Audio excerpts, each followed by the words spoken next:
बिस्मिल्लाहिर्रहमानिर्रहीम। अस्सलाम वालेकुम नाज़रीन, आप यूट्यूब चैनल देख रहे हैं। मैं इमरान खान हूँ। इससे पहले कि हम पाकिस्तान तहरीक-ए-इंसाफ़ की तहरीक पे बात करें, इसहाक़ डार साहब अमेरिका गए हैं। उन्होंने मार्को रूबियो से मुलाकात की है और ये जैसे वो पाकिस्तान के वज़ीर ख़ारजा हैं, ये अमेरिका के वज़ीर ख़ारजा हैं और ये सेक्रेटरी मार्को रूबियो ने एक स्टेटमेंट भी उसके बाद जारी किया है और वो कह रहे हैं जी पाकिस्तानी डिप्टी प्राइम मिनिस्टर से मेरी मुलाकात हुई है और वो फ़ॉरेन मिनिस्टर भी हैं, दोनों ओहदे उन्होंने साथ लिखे और उनके साथ जो है वो डिस्कशन हुई है बायलैटरल ट्रेड के ऊपर, दो तरफा तजारत के ऊपर और कोलैबोरेशन बढ़ाने के ऊपर। क्रिटिकल मिनरल्स सेक्टर, ये है जी सबसे इंपॉर्टेंट चीज़ जो उन्होंने लिखी और उन्होंने कहा जी मैं उनका शुक्रिया अदा करता हूँ पाकिस्तान का उस पार्टनरशिप के लिए जो दहशतगर्दी के ख़िलाफ़ पाकिस्तान का किरदार है, पूरी रीजनल स्टेबिलिटी के लिए पाकिस्तान ने जो अदा किया है।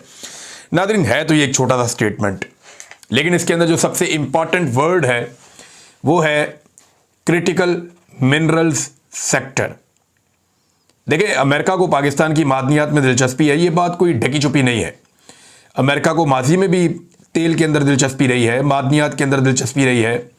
अफ़गानिस्तान में लिथियम के बहुत बड़े बड़े ज़खायर हैं और अमेरिका दुनिया की सबसे बड़ी इकॉनमी में से एक है, बल्कि सबसे तगड़ा मुल्क है और दिफाई नुक्ता नज़र से भी बहुत ताकतवर मुल्क है और नो डाउट कि इस वक्त वो दुनिया के अंदर एक सुपर पावर के तौर पे एग्जिस्ट करता है। तो जितना बड़ा मुल्क है उतनी ज़्यादा उसकी ज़रूरियात हैं। अभी कुछ अर्सा पहले जो यूक्रेन के साथ मामला हुआ तो डोनाल्ड ट्रंप क्या कह रहे थे, वो यही तो कह रहे थे कि यूक्रेन को हमने बहुत पैसा दिया, यूक्रेन को हमें अपनी मादनियात देनी पड़ेंगी।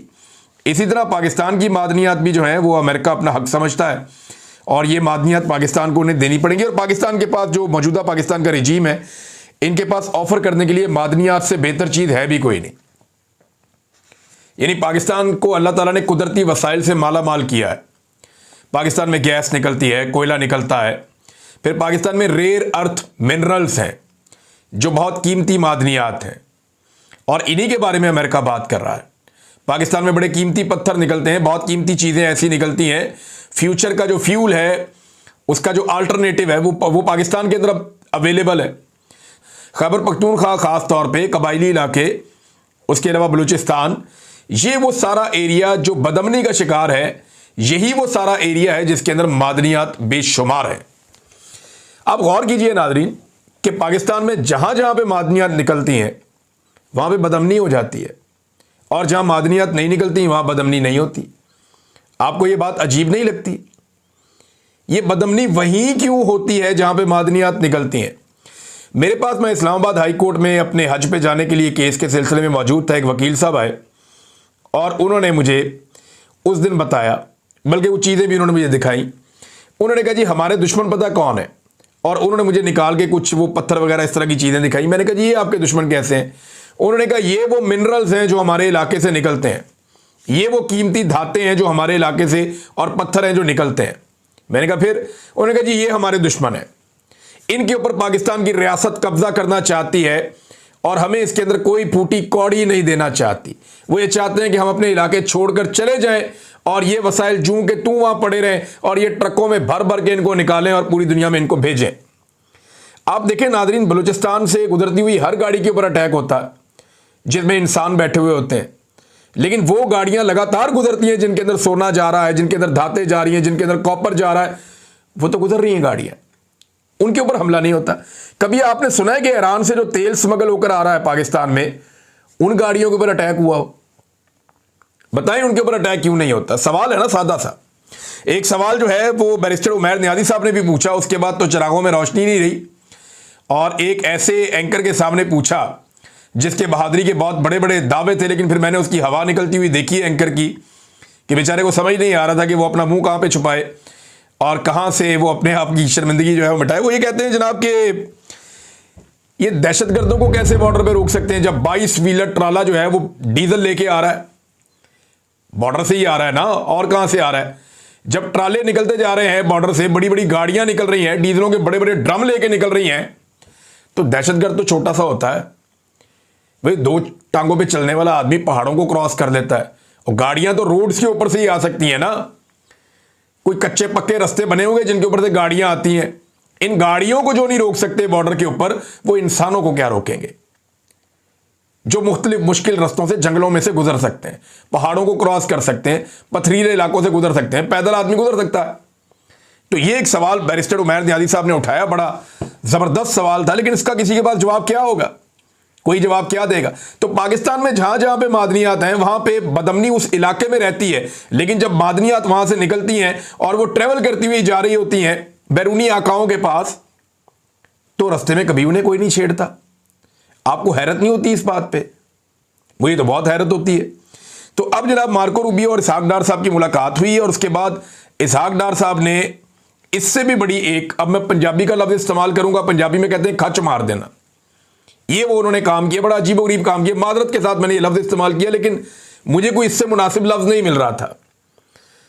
अब ये जहां भी जाते हैं ना ये हुक्मरान, इनसे सवाल होता है कि तुमने पाकिस्तान में फस्तायत है, इंसानी हकूक नहीं है, तुमने अपोजिशन पार्टी को कुचल कर रखा हुआ है, तुम जबरदस्ती जबरन आके इक्तदार में बैठे हुए, तुमने पाकिस्तान के सबसे मकबूल लीडर को, जो आलमी सतह पे जाने जाना वाला आदमी है, जिसकी आलमी सतह पे बहुत पजीराई है, जो एक ब्रांड है, उसको तुमने जेल में डाला हुआ। सवाल तो होगा। अमेरिका में भी ये सवाल हुआ इसहाक डार से।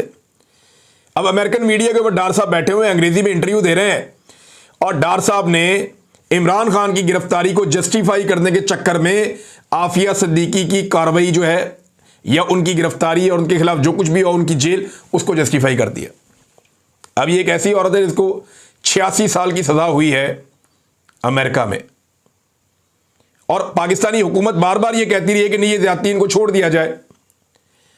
पाकिस्तान में बेशुमार पॉलिटिकल पार्टीज हमेशा ये कहती रही है ज्यादती इनको छोड़ दिया जाए।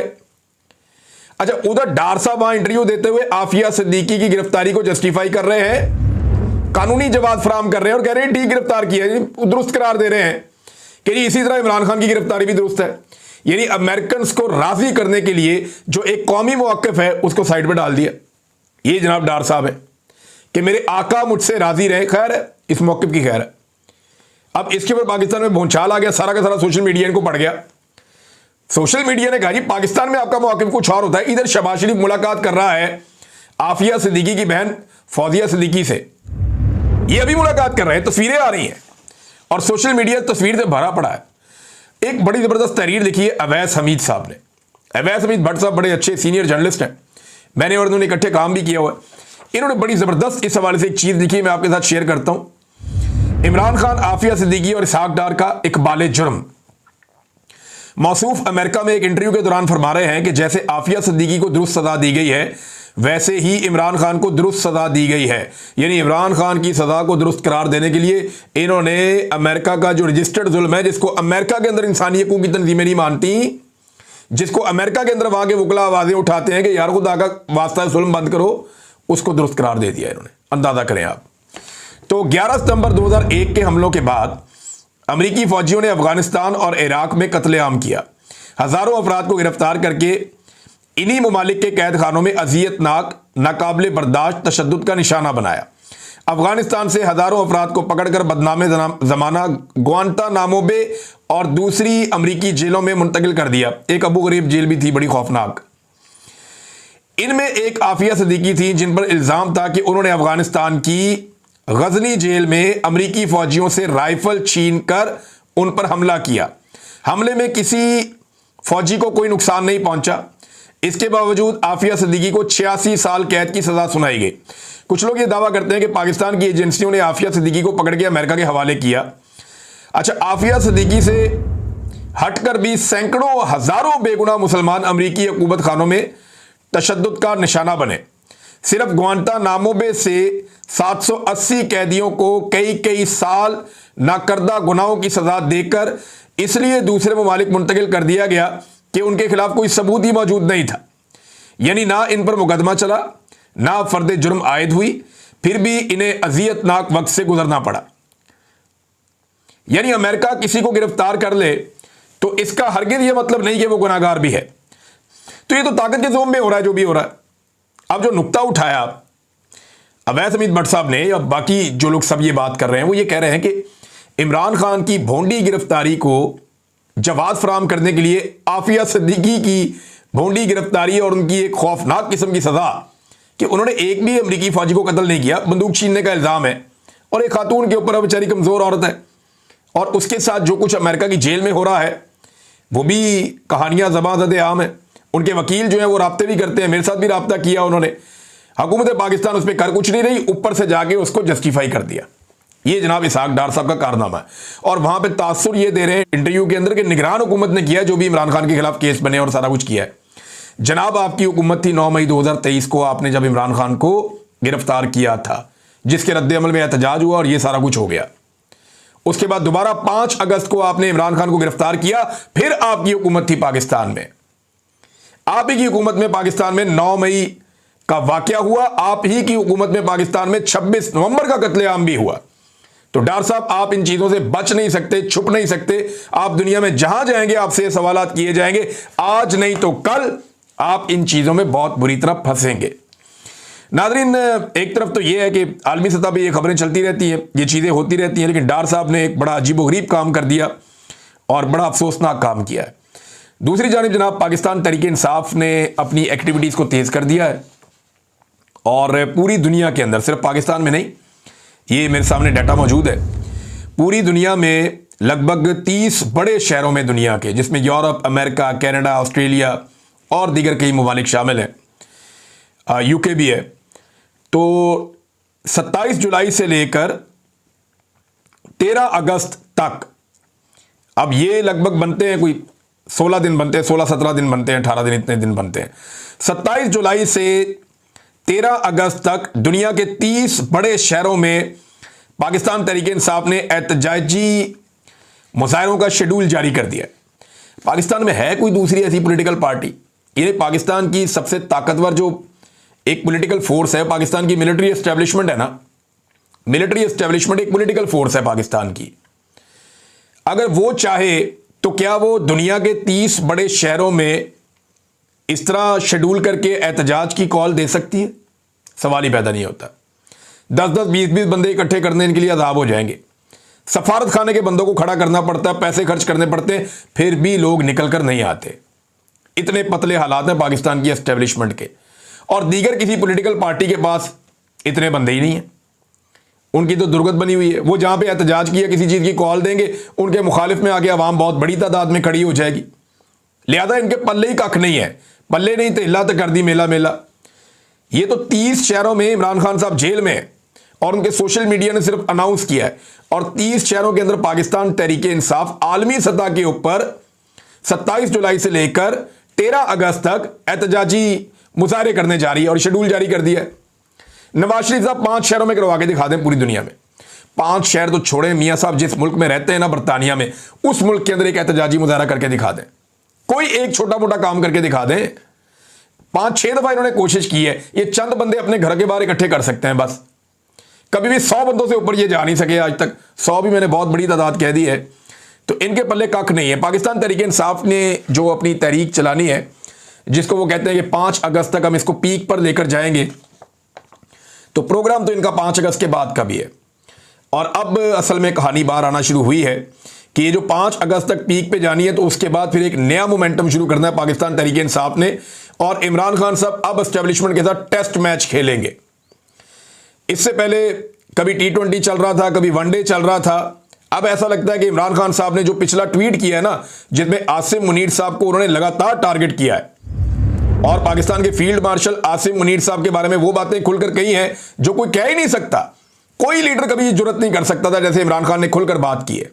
सारा इल्जाम उनके ऊपर दिया कि जनाब ये बंदा रिस्पॉन्सिबल है और ये इस वक्त मुल्क में इन्हीं का कानून सिक्का चल रहा है, जो दिल करता है वो कर रहे हैं और सब 2 नंबरी हो रही है पाकिस्तान में।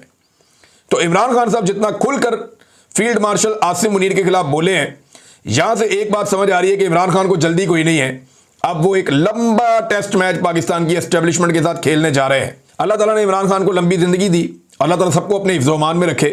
तो एक बात आप मेरी लिख कर रख लें कि पाकिस्तान की सारी एस्टेब्लिशमेंट मिलकर आसाब की लड़ाई में अपने सारे हमदर्दों को भी इकट्ठा कर ले, ये इमरान खान से नहीं लड़ सकते। ये इस काबिल ही नहीं है उसके सामने बोने हैं इस मामले में। आसाब की लड़ाई में इमरान खान इन सबका बाप है, वो इनसे आसाब की लड़ाई नहीं हारता। ये बात बिल्कुल क्लियर है। एक और चीज नाज़रीन मैं आपके सामने रखता हूं, और अब आहिस्ता आहिस्ता सारे एतराफ़ कर रहे हैं, चीज़ें आहिस्ता आहिस्ता बताना शुरू हो गए हैं। नवाज शरीफ के बारे में बताया जावेद लतीफ़ साहब ने, मियाँ साहब के बड़े करीबी साथी हैं, आजकल बड़े नाराज़ हैं। वो शहबाज शरीफ से भी उतने खुश नहीं हैं, मरियम से भी उतने खुश नहीं हैं। उनकी खुशियां नवाज शरीफ के साथ जुड़ी हैं और वो उदास हैं नवाज शरीफ को लेकर। उन्होंने कहा नवाज शरीफ को इस्तेमाल कर लिया है, इस्तेमाल करने वालों ने। तो ये बिल्कुल हमारी बात की तस्दीक की है कि नवाज शरीफ एक टिश्यू पेपर है और टिश्यू पेपर की तरह इस्तेमाल हुए हैं। मियां साहब हमेशा से एस्टेब्लिशमेंट के लिए एक पपेट का काम करते रहे हैं।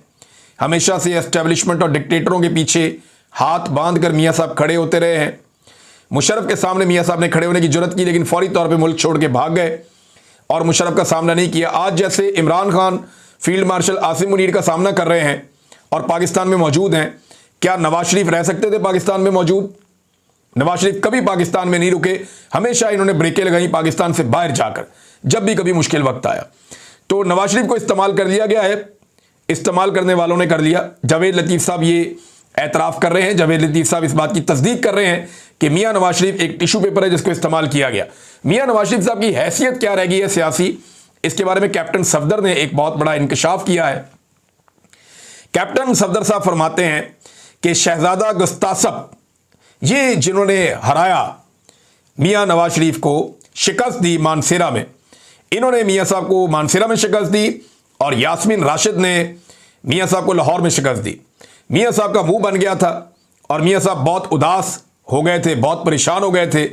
तो फिर मियां साहब को एस्टेब्लिशमेंट ने तरस खा के आधी रात को जितवाने की कोशिश की, तो वहां का आरओ अड़ गया। उसने कहा जी मैं 2 नंबरी नहीं करता।